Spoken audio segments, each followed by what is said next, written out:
Assalamualaikum warahmatullahi wabarakatuh. Bagaimana kabarnya hari ini? Semoga semuanya sehat selalu dan tetap semangat.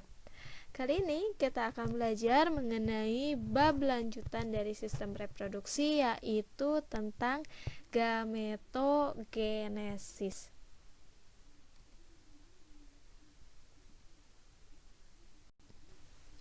Oke, sebelum itu kita coba flashback dulu yuk. Nah, apakah ada yang masih ingat pembelahan sel itu apa? Lalu ada apa aja ya pembelahan sel itu? Oke, kita ingat-ingat lagi ya bahwa pembelahan sel itu terbagi menjadi dua, ada meiosis dan mitosis. Nah, pada pembelajaran kita kali ini mengenai gametogenesis ini erat kaitannya dengan pembelahan sel. Jadi diharapkan teman-teman sudah memahami terlebih dahulu ya, sudah bisa membedakan antara mitosis dan meiosis karena akan kita pakai dan akan kita bahas lagi pada pertemuan kali ini. Oke, kita lanjutkan. Jadi gametogenesis itu apa? Gametogenesis itu berasal dari dua kata ya, itu ada gamet dan genesis ya. Ingat teman-teman ya. Gamet itu apa? Sel kelamin ya. Genesis itu yang menggambarkan suatu proses. Jadi gametogenesis itu adalah proses pembentukan sel gamet atau sel kelamin. Contohnya yaitu spermatogenesis dan oogenesis. Nah, ini akan kita bahas pada slide selanjutnya. Lalu, spermatogenesis itu apa? Oke, kita ulas kembali nih pada materi sebelumnya mengenai organ reproduksi pada laki-laki. Ingat-ingat teman-teman bahwa sel sperma itu dihasilkan di mana? Di bagian testis.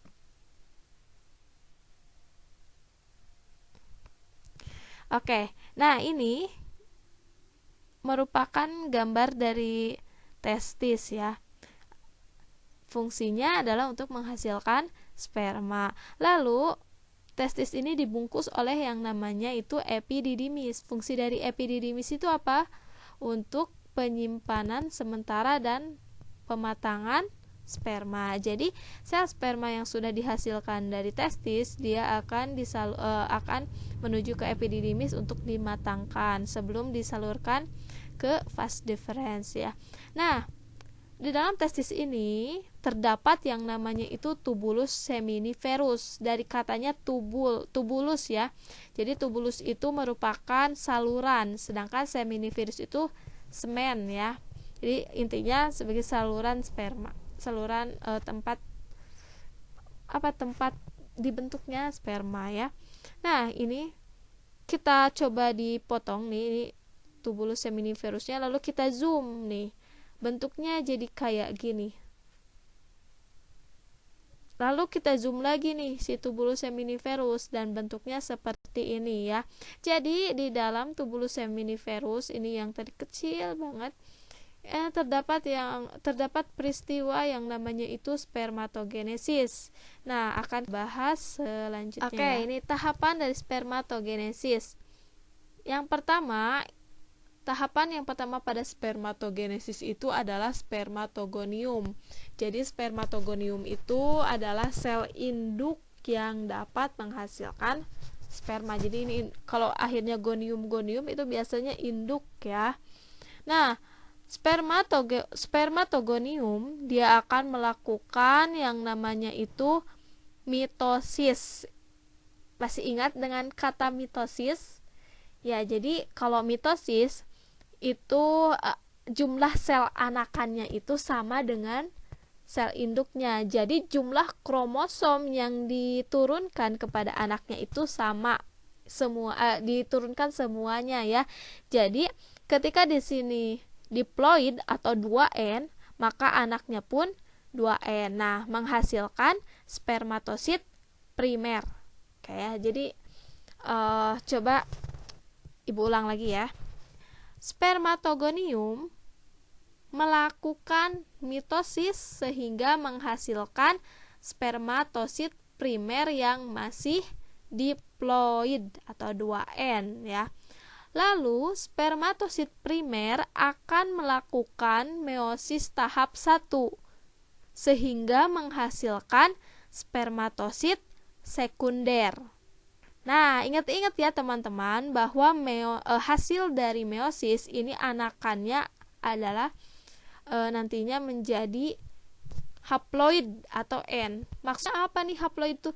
Jadi jumlah kromosom yang diturunkannya itu hanya sebagian, tidak semuanya ya. Nah, lalu spermatosit sekunder ini akan mengalami meiosis tahap 2 sehingga menghasilkan 4 buah spermatid. Lalu 4 buah spermatid ini akan berdiferensiasi menjadi spermatozoa atau sel sperma ya, yang telah dimodifikasi sehingga memiliki ekor. Nah, fungsi dari ekor ini adalah nanti untuk membantu pergerakan dari sel sperma. Paham sampai sini? Oke, kita ulang lagi ya. Spermatogonium melakukan mitosis menghasilkan spermatosit primer. Di sini posisinya masih haploid, diploid. Lalu spermatosit primer akan melakukan meiosis tahap 1 sehingga menghasilkan spermatosit sekunder. Spermatosit sekunder akan melakukan meiosis tahap 2 sehingga dihasilkan 4 buah spermatid. Lalu 4 buah spermatid ini akan berdiferensiasi membentuk spermatozoa atau sel sperma yang sudah matang. Seperti ini ya. Paham sampai sini? Oke, kita lanjutkan ya. Pada wanita nih. Pada wanita, proses oogenesis ini terjadi di ovarium. Kita ingat-ingat lagi ya teman-teman, fungsi ovarium itu untuk menghasilkan sel ovum ya. Nah, ovarium ini jika kita perbesar bentuknya seperti ini, di mana terdapat bagian-bagian, itu ada bagian corpus albicans, ada folikel, di sini ada corpus luteum. Nah, ini lebih detailnya nanti akan kita bahas pada siklus menstruasi ya. Jadi ini ada hubungannya ya. Oh ya, kemarin belum sempat Ibu jelaskan. Jadi peristiwa ketika keluarnya sel telur ini dari ovarium, melepasnya sel telur dari ovarium itu dinamakan dengan ovulasi ya. Oke, kita lanjutkan.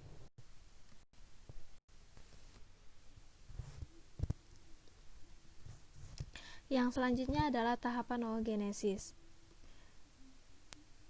Nah, yang perlu kita ingat ya teman-teman, bahwa pada laki-laki itu berbeda dengan pada perempuan. Pada laki-laki, proses perkembangan dari spermanya ini, jadi ketika spermatogenesisnya itu mulai berkembang ketika dia sudah mencapai akil balik. Jadi maksudnya apa? Ketika dia sudah yang namanya itu mimpi basah. Jadi ketika dia sudah mengeluarkan air mani. Nah, berbeda halnya dengan perempuan. Jadi perempuan itu sudah melakukan oogenesis, pembelahan oogenesisnya ini ketika dia sedang dalam kandungan. Nah, sama juga ya seperti pada spermatogenesis.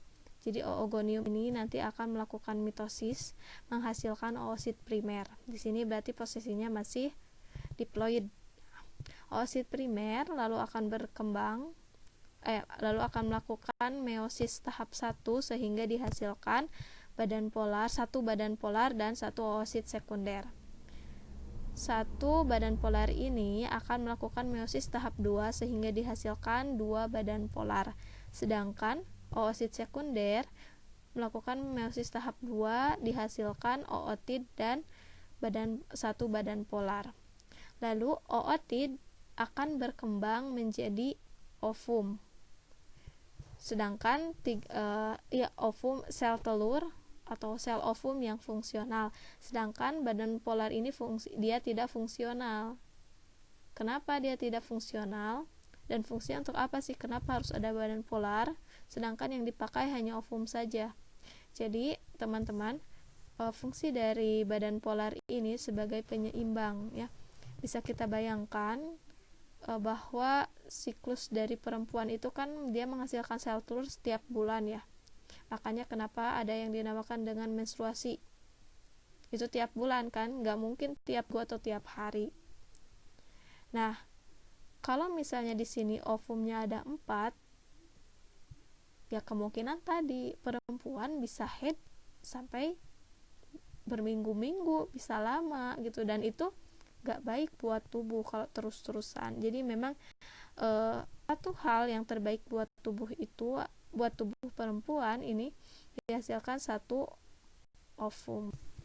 Lalu ini apa nih bedanya spermatogenesis dengan oogenesis? Nah, tadi seperti sudah disinggung sebelumnya ya, bahwa perkembangan dari spermatogenesis dan oogenesis pada perempuan dan laki-laki itu berbeda. Pada laki-laki ini startnya dimulainya ketika dia sudah mencapai akil balik tadi ya, ketika dia sudah mengeluarkan air mani. Nah, sedangkan oogenesis pada perempuan ini sudah dimulai ketika masih dalam kandungan. Lalu spermatogenesis ini dia akan menghasilkan sperma-sperma yang kontinu, jadi bertambah secara berterusan. Sedangkan oogenesis dia akan, si ovumnya itu lama-kelamaan dia akan berkurang. Nah, lalu hasil dari spermatogenesis itu dia menghasilkan 4 sel sperma yang fungsional. Sedangkan pada perempuan hanya dihasilkan 1 sel ovum yang fungsional. Lalu berdasarkan kecepatannya, berdasarkan waktunya, durasinya, pada laki-laki ini sperma dihasilkan, spermanya itu lebih cepat. Jadi lebih lebih, jadi tidak hanya 1 bulan sekali, nggak kayak perempuan ya. Kalau perempuan kan dia menghasilkan sel ovumnya itu setiap 1 bulan sekali, kayak gitu ya. Nah, itu secara kurang lebih perbedaan antara spermatogenesis dan oogenesis. Dan ternyata pembahasan kita mengenai gametogenesis dicukupkan sampai di sini. Nah, pada minggu selanjutnya atau pada pertemuan selanjutnya, next lesson, kita akan belajar mengenai siklus menstruasi. Jadi diharapkan teman-teman dapat membaca terlebih dahulu mengenai siklus menstruasi ya. Syukron jazakallahu khairul kasiron. Semoga ilmu yang telah disampaikan ini dapat bermanfaat. Namun apabila ada kritik dan saran, silahkan bisa menemui saya di email zulfa@edu@gmail.com ataupun melalui kolom komentar. Dan sama pula jika ada yang ingin tanyakan, silahkan cantumkan di kolom komentar. Dan jangan lupa klik like, share, dan subscribe. Kita tutup pembahasan kita ini dengan ucapan hamdalah bersama-sama. Alhamdulillahirabbil alamin. Mohon maaf apabila ada kesalahan. Wassalamualaikum warahmatullahi wabarakatuh.